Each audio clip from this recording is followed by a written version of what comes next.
In this lecture, we'll make sure that we can't pick up coins after we reach a state of game over. At the moment, even after we actually reach a game over state, we could actually still pick up these coins. Now, I'm not going to go ahead and make us all wait for it, but in about, 10 or 15 seconds or so, we could actually still pick up these coins and increase our score value. Let's go ahead and open up our game manager class. Well, all we really need to do is make sure that we can actually just expose this game over variable somehow to our scoreboard class and gain a reference to it. That way in our score manager, not the scoreboard class, in the score manager, we can actually just check, hey, if we're actually in a game over, then don't increase our score, but, go ahead and still destroy the coin. That's just fine. Let's first set this up in a way that we would actually be familiar with, and then we can go ahead and introduce a new learning technique using properties. Now, you might think to yourself, hey, I'm just going to actually change this bool to public. And you know what? That would work. However, it's typically not good programming practice. And the reason that this is not good programming practice is that because it's not encapsulating our code. Now, through every other class in our entire project, we can not only gain access to read this value, but we could also actually change and modify this value all willy-nilly like wherever we'd like. It's also going to expose this variable in the inspector, which can muddy up things really fast. So the better way to gain access to that would actually just be to implicitly keep this as private, and then we could actually just create a public method to return the value. So you could do something, for example, like public bool, and then create a method called return game over. Inside this function, you would just return the private variable game over. And this would work just fine, and it's not an uncommon way to return a value. Let's go finish off the logic in our score manager class to get things working. All we need is a reference to our game manager. So let's go ahead and create a serialized field, game manager, and we'll call it game manager with a lowercase g. Now all we need to do in our increase score method is just check if we're in a state of game over. So we can say if game manager dot return game over and call this method that will either return a true or a false value. And if we are in a state of game over, well, then we can just return. And this would work just fine. There's nothing inherently wrong with this. But there are some more shorthand ways to actually cover this exact same logic, and I'd like to take this opportunity to introduce you to properties. A property is a class member that provides a way to safely access a private field. We're familiar with other members of classes, things like variable fields and methods. Sometimes I like to think of a property as kind of in between a field and a method. Properties use get and set methods to control how values are read and written. There's a bunch of different ways to actually set up the syntax for how to define a property. But the most common way might look something like this. Let's say we have a simple class called person. Inside person, we have a private string called name. If we want to gain access to this string name from other classes, we could just create a property. A basic property is going to look something like this. You're going to have a public string, and then you can actually call it whatever you'd like, but a very common naming convention is just to actually name it the exact same thing as the data we're retrieving, just in the capitalized version, so capital N. And then notice there's no open and close parentheses like there might be with a method. And then we're going to have a getter and a setter. The syntax for something like this would look like get curly brackets return name.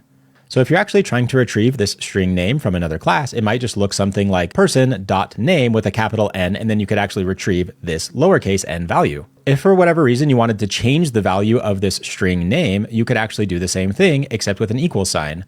So it might look something like person.name with a capital N equals whatever sort of string reference that you wanted to pass through.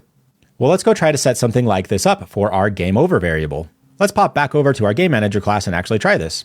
So let's actually just go ahead and delete this public bool entirely. Now, just like methods and fields, you can technically put it anywhere inside of your entire class, but I'll commonly see it put below fields and above methods. So somewhere around here. Let's create a public bool that we'll call game over with a capital G. You can then start this property by opening a curly bracket. Afterwards, all we need to do is create both a getter and a setter. So you can write get curly bracket return game over. On the next line, let's create a setter. So set curly bracket, game over, equals value. And there you go. We now have our first property. Now we do have a little bit of a compilation error here. We've actually named public bool game over with a capital G, which is the same as our method name down below. So let's actually change our method name to something else. I'm going to highlight this, press F2, and let's call it something like player game over, renaming the method. Now that our property doesn't actually have that compilation error, let's head over to our score manager class and gain access to it. So popping over to our score manager, instead of using the method, I'll just comment that out for just a second. You can actually just say if game manager dot game over with a capital G. And if that value is true, well, then we can just go ahead and return. And you can see here, we don't need any sort of open and close parentheses. That's how you call a method, not necessarily return a value from a property. Let's go ahead and delete this uncommented outline. And this would actually work great. You've now set up your first property.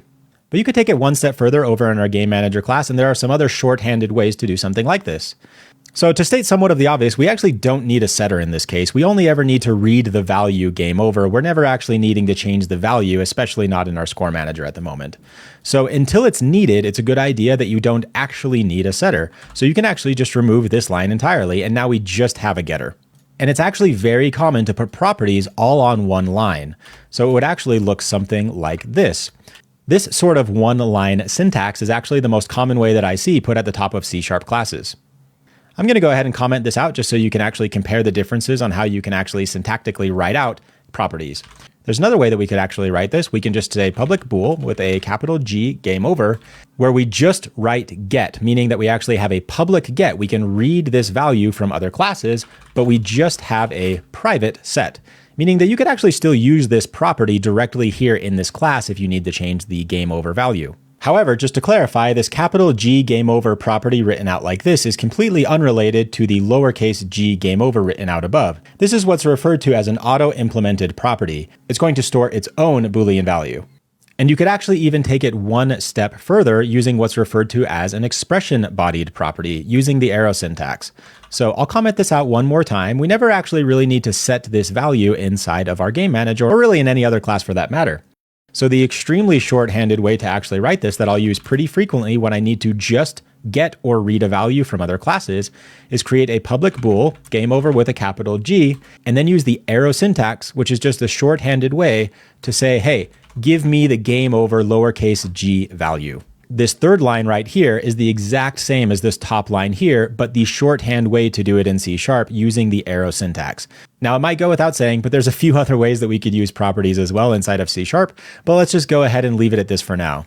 I'll go ahead and delete these two commented outlines. We don't need them. We actually just need this most shorthanded way to return the game over value using this property game over with a capital G.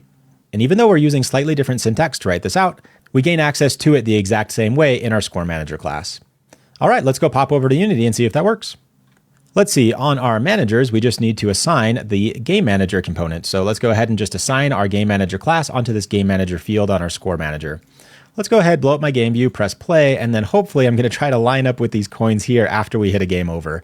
And there we go, game over. We should see that our score is not being incremented up when we hit this coin. Yep, there we go.